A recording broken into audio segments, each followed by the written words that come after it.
So I wanted to talk to you guys a little bit about what this school year is going to look like, and how to stay organized and be prepared for my class as well as all your other classes.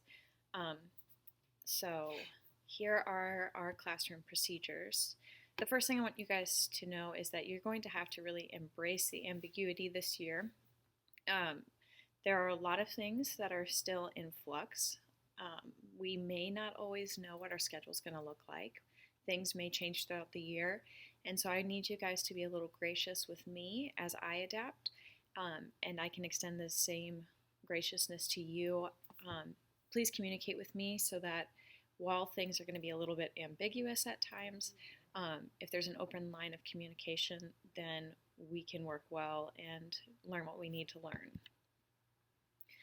The first thing I want to talk about is the class structure is going to look very different this year than it has in the past, obviously because we are not in the building full time with not full classes. So here's a little bit my structure. On the online days, these are for new learning. You are going to be responsible for learning the material. I will be sending out videos, slideshows, tutorials, and everything for you guys to learn the material. And if I can tell that you're not doing it and you're coming into class unprepared to use the material you should have learned, then I will call home. These online days are going to be for you to learn this material and come to class the next day with questions. And so I'm going to ask you guys to take some responsibility in your learning, because if you don't do it at home, I'm not going to have time to slow down and do it for you at school. Time in the school building with me is going to be used to practice and to ask questions. I don't have time to explain everything that you are supposed to have already watched. Fridays are going to be individual practice and work time on projects, so you won't be new learning on Friday. Monday, Wednesday, Tuesday, Thursday, those are going to be the days that you'll be doing new learning. Face-to-face days, like I said, those are for practice. Those are for asking me questions like, hey, Madam Parisi, I did not understand what you meant by take the infinitive and add the imparfait ending. What does that look like? And then I can explain it to you because you already have that background knowledge from the night before. When you come to class, it is imperative that you have your Chromebook and it is fully charged. Please also bring your Chromebook charger with you every day. Put that in your backpack before you come to school every morning because we need our Chromebooks. I can't hand out as many paper copies, so if you don't have your Chromebook, you may not be able to access our lesson. And the library is not going to have loaner Chromebooks or loaner chargers.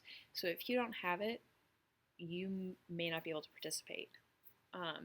Please also bring pen, pencil, expo markers, and then bring a good attitude. I am so excited to be back in a classroom with you guys. Mrs. Fish, would you please report to your office? Thank you.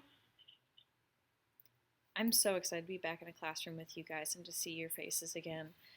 But I'm going to need you to have that same excitement that I bring so that we can have good conversations in class. So my expectations for you this year are to be proactive. You are going to be taking on a lot of responsibility in your learning. I'm not going to know necessarily what you don't know, so be proactive in telling me and in asking questions. Please also be organized. If it takes you 45 minutes to figure out where you saved this document to turn into me, then we're going to have a real issue. I need everything to be organized so that you can come prepared. Please be respectful. Things are rough. People are going to have bad days. It's hard right now, guys. So please be respectful of me, be respectful of others, and be respectful of yourself, and respect the time that you have in school. And finally, bring your A game, which I expect every year, but even more so this year. Okay, I have used Canvas the past 2 years, but this year I stepped up my game a little bit. So, the first page you're going to want to know about is our Accueil, our home page.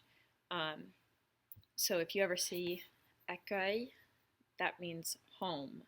And so on our home page, we have an important button And if you click there, you're going to find this PowerPoint as well as any other additional information that is necessary for classroom functions. My syllabus is right here. You guys know what a syllabus is and what it has on it. Our units and an About Me page. If you ever, many of you know me because you've had me in class before, but if you don't know me, that's where you can find out a little bit about it.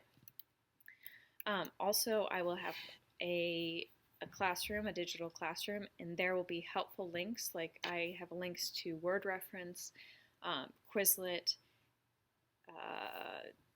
other sites that are going to be useful for you. So if you don't want to type it in and look it up, you can click there.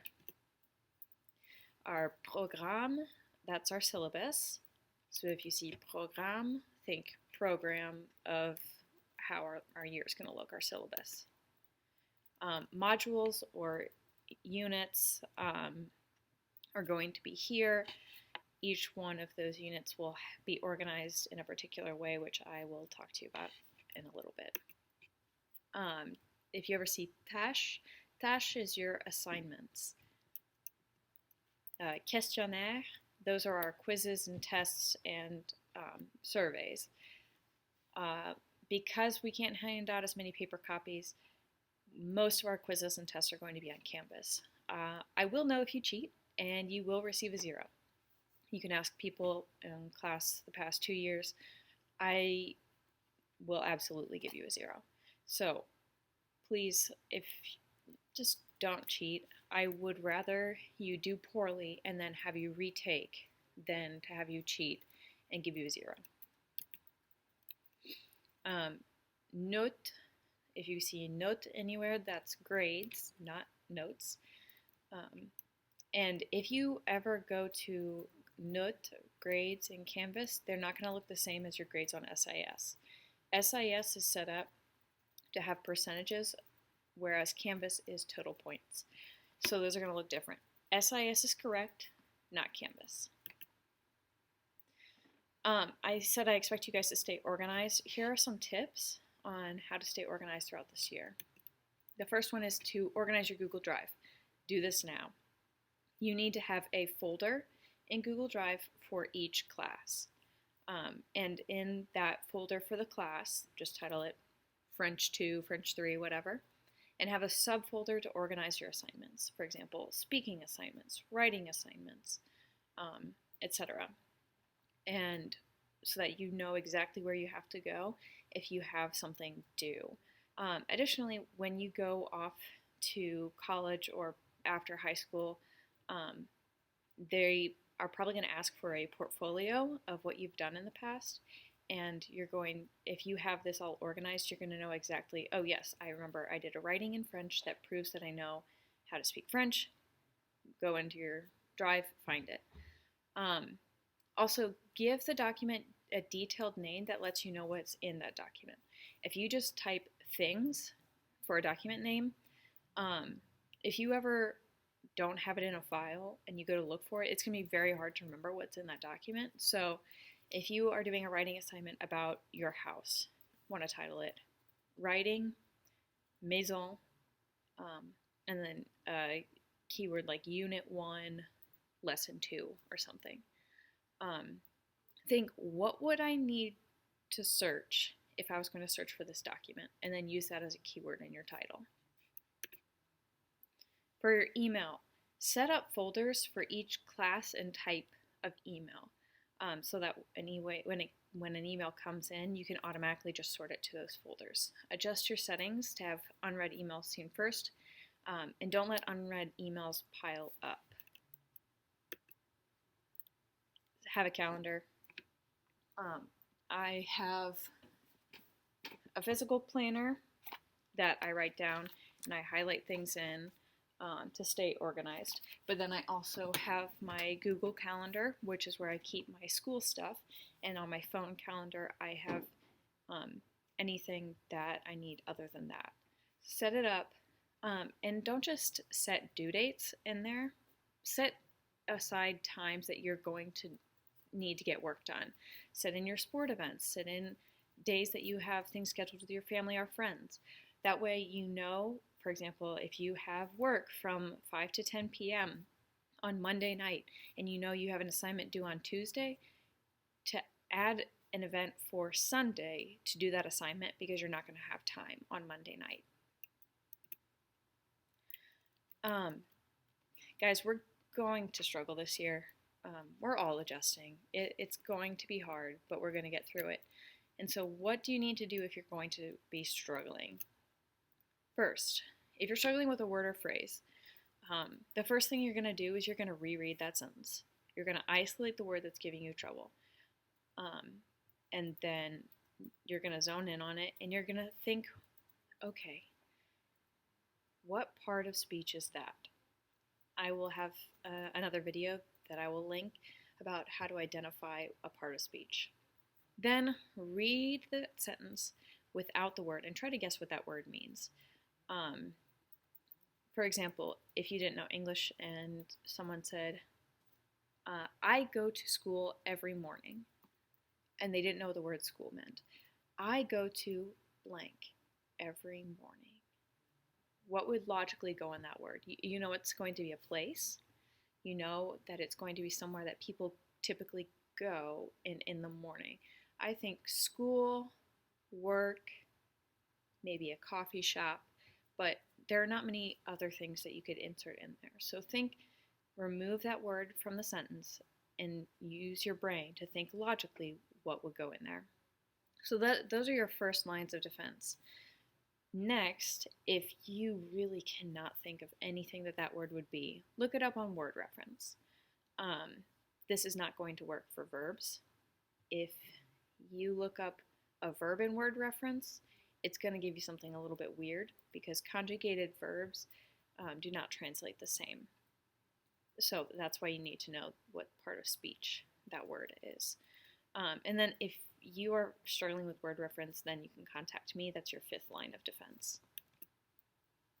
If you're struggling with an assignment, number one, reread the instructions.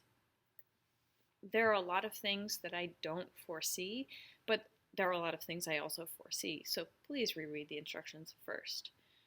2, rewatch or reread the materials that go along with the assignment. A lot of times they're self-explanatory. 3, email or text a friend from this class and ask if they understand and can clarify for you. And 4 is ask me, because I have a lot of stuff that I'm going to be juggling with between teaching online and teaching in person. So I might not see your email for a while and I may not respond. It'll be quicker to email a friend first and then ask me. And then if you're struggling with French in general, talk to me. Ask me questions. Please come talk to me. I don't want you to be struggling by yourself.